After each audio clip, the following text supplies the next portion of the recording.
process in my talk that I didn't get into. So I said, you know, we have water quality based standards that we have to demonstrate we meet. The other parallel to that is there's technology limits that are set, and these are set by EPA, and they're, like you said, they're best available treatment that EPA establishes nationwide. And it basically says, you're this type of facility. We've looked at all the facilities in the nation. Based on all these facilities, here's the best available, here's what we think is the best available treatment. Here's the limits on these pollutants based on that treatment. And this type of facility has to meet that. GP has those limits in their permit. Anytime those change, then we need to incorporate those new changes in the permit. Those, at least for the impact of their mills, those limits haven't changed in some time. There was changes to what we call the bleach mills, where they use actually bleaching operations.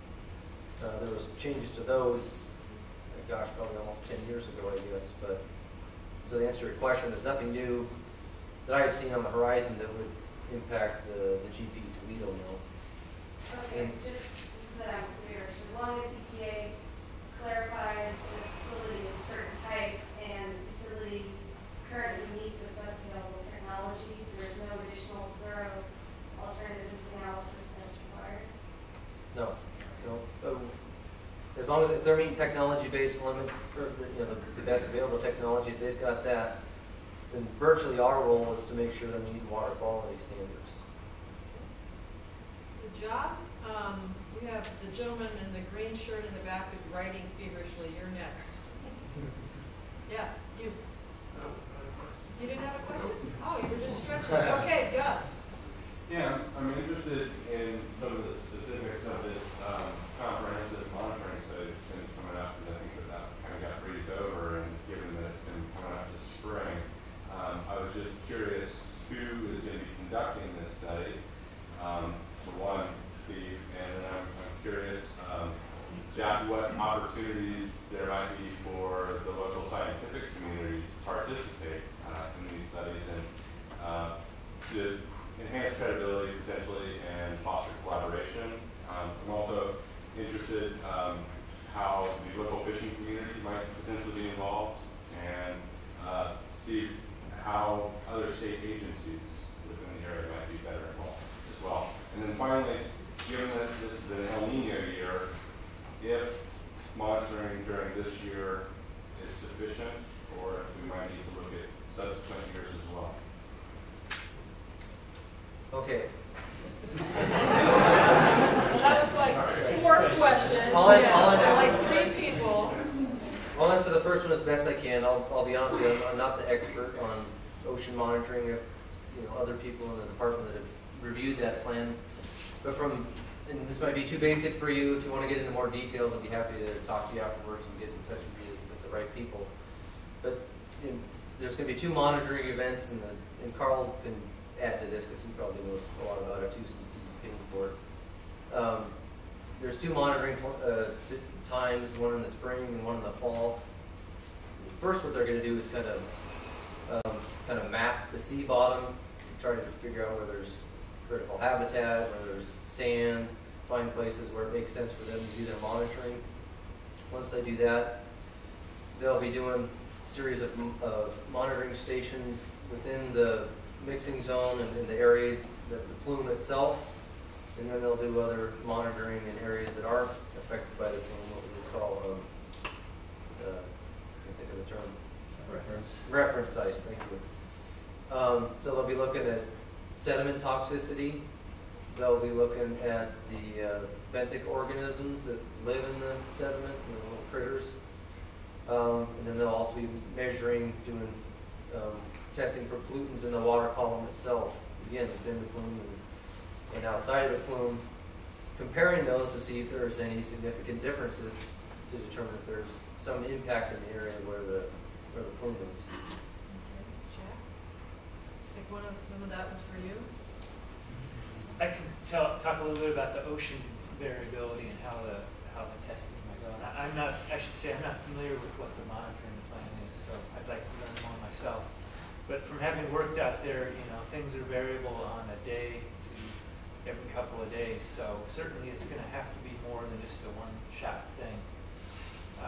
That ranges from which way the plume's going to how much wave activity and mixing there is. It'll change the layering in the ocean as the discharge comes out and rises up where it finds its equilibrium level. So I think it's more important to pay attention to that time scale, the few days to a few weeks. I'm not so concerned about the El Nino cycle because by April and May those effects will be not as strong as they are right now. Actually, the strongest effects are right now, as you can tell from the weather and the snowpack, etc.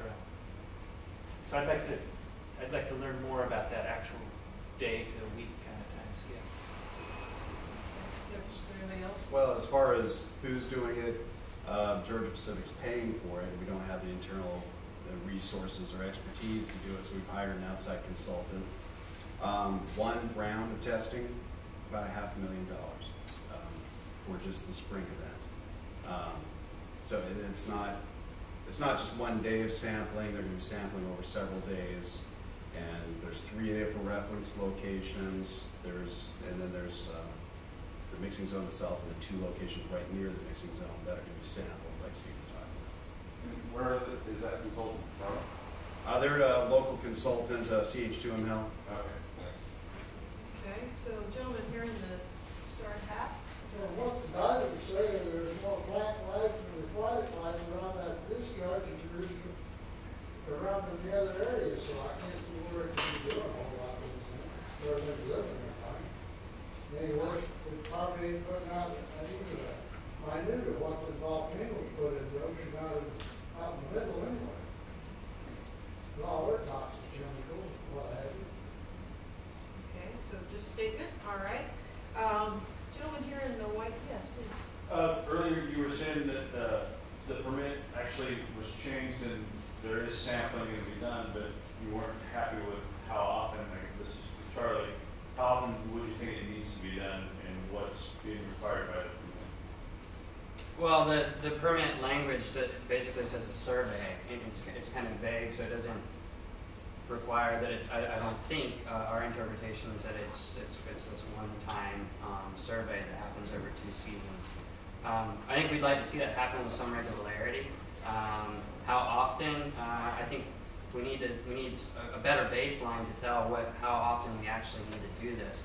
If they go out and they sample here over this year, and they see drastic differences to what they've seen in the past, then we probably need to tighten down the frequency. But I think it really comes down to what are the different things that we're looking at, and getting people like Jack Clark and some of the amazing resources that we have around us to help us understand better, what is the appropriate, what is the best way for us to sample this dynamic environment, because it's changing every day, we know this, and then there's these cyclical things happening on top of that. So I think the short answer is that we'd like to see it happen more than every 25 years. But how often? I think we'd like to see it happen at the very least every once a permit cycle.